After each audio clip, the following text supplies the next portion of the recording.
On today's Northwest Cook, we're going to have a visit from Jeremiah Morris. He's from the Cadillac Cafe, making 3 really nice dishes. We're going to start off with a mac and cheese, the very essence of what the Cadillac Cafe is about. We'll move on to making a very nice vinaigrette dressing with fresh blueberries. And then it's the Gorgonzola pork apple sandwich. Oh, I've got my apron on, which means it must be time to sizzle.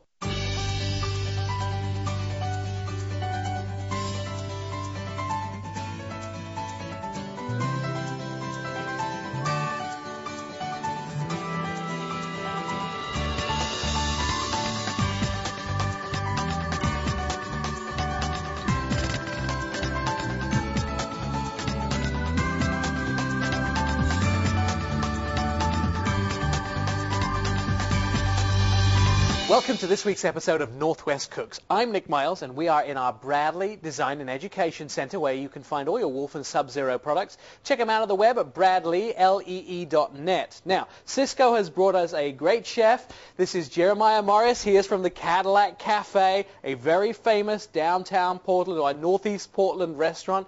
Around 20 years? Around 20 years, yes. We have been at our new location, though, for 7 years now. Okay. Tell me, Jeremiah, a little bit about how you would explain the food at Cadillac Cafe.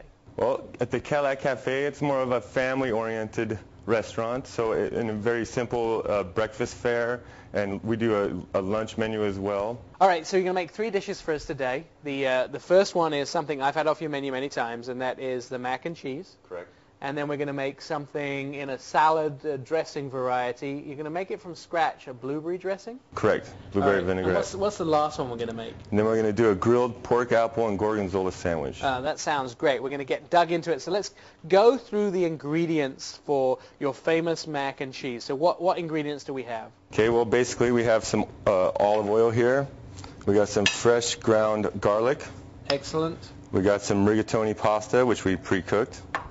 We got some breadcrumbs for when we top it, and we got a blend of 5 cheeses here. We got Fontina, Parmesan, Gorgonzola, Jack cheese, and cheddar. Nice, and looks like some healthy and heavy cream, of course. Nice. All right. Can't have mac and cheese without cream. No, absolutely, definitely. So, of course, our website contains all the ingredients you'll need to know for today. It is appearing right now at the bottom of your screen. You can go to the website and get everything you need to know about the quantities and how to make it. And, of course, when you make it at home, you can watch the video all over again. Now, how long do we tend to cook the garlic for, Jeremiah? We're just going to brown the garlic. You know, you don't want to burn garlic, but fresh garlic can be really strong. So we just want to brown it a little bit. Now, when you make this at the restaurant, you make it in large batches? We only do it in single orders at a time. But you can make it in a big batch if you'd like to. All right, so the garlic's starting to go brown on the edges there. Yes, we got a little golden, so we can add the cream now. About a cup of cream. Get that going, and then, like I said, we pre-cooked our pasta. Just make sure it's done all the way. Just like with the chef aprons, you see it says you can't trust a skinny chef. Well, the reason they say that is because you need to taste everything you make. Excellent. Before you serve it. So. Now, how popular is this dish at the restaurant? Because I almost see at least one person at every table seems to order it. It's a very popular dish, and actually we sell it too. We can do it with a steak if you like. All right, so there's sort of variations on it. Yeah. So we're going to add about a half a cup here of our cheese mix. It's very convenient, like Jeremiah's hand is half a cup. It's yeah. very convenient. I know, I was going to say get about a handful, but... all right, now that's really thickening up. The cheese is melting. It's a nice temperature there. It's going to thicken up beautifully. Give it a nice little stir. I think that looks perfect. Okay, so you plate it up. So now we're going to bring it over here to our plate.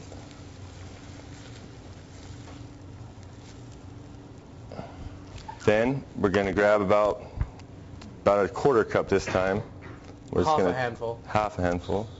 And then we're going to spread it evenly over across our toasted breadcrumbs. Just sprinkle them and out. Just sprinkle them on there. Nice, good. And what this is going to do is give it a nice crunch, which is, again, you get that blue cheese, you get that crunch. It's very beautiful. Okay. Now, this goes in the oven, right? This is going to go in a broiler. And yeah, because we want to toast it. And how long do you put it in the broiler for? You know, broiler's going to be quick, and again, it's 1 second. It looks like it's about done. Then you turn away, and it will burn. So, you know, it's going to be about a minute. Okay. Maybe not even that. Perfect minute. Put it in the broiler. While we're in the broiler, let's take a look at this week's cooking tip.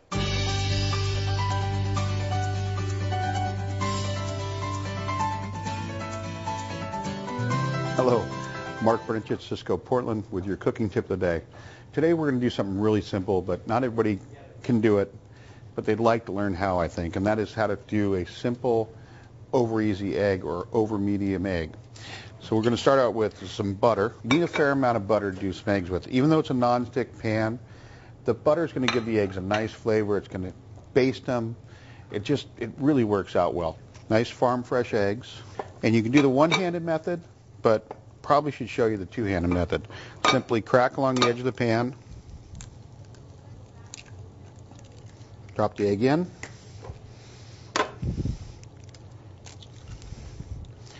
Now I have this pan over a medium heat. You don't want to go too high. You don't want to set the protein too quickly. You want to keep the egg nice and tender that way.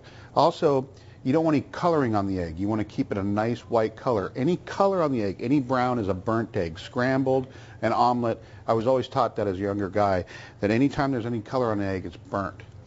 So the way that I was taught to flip eggs was to get the egg yolks to the back side of the handle, okay? Because that's the part that's the heaviest, and you don't want that coming way over the top. You want to try to keep it so you roll the egg whites over and those yolks just kind of naturally follow. So what I do is get the eggs kind of started towards the edge of the pan and just give it a little flip of the wrist, okay? And there's your over easy eggs. Now you can cook these a little bit longer for over mediums. You can pop the yolks for over wells. For service, we are always taught to flip them back over because that isn't as pretty of a side. But obviously for yourself or for how much you like your own family, you can go ahead and leave them that way. You can flip them back over for a nicer presentation. All you do is just slide them right out. Over easy eggs. Mark Brenich, Cisco, Portland, with your cooking tip of the day.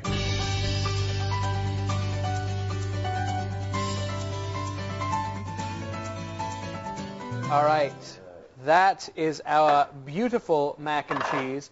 Now, I've just counted up here. There's about 8 crew members here. That half's mine. You guys can share the rest with you.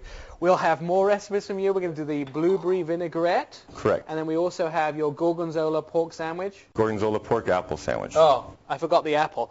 We will be back with Northwest Cooks and more great dishes from the Cadillac Cafe in just a moment.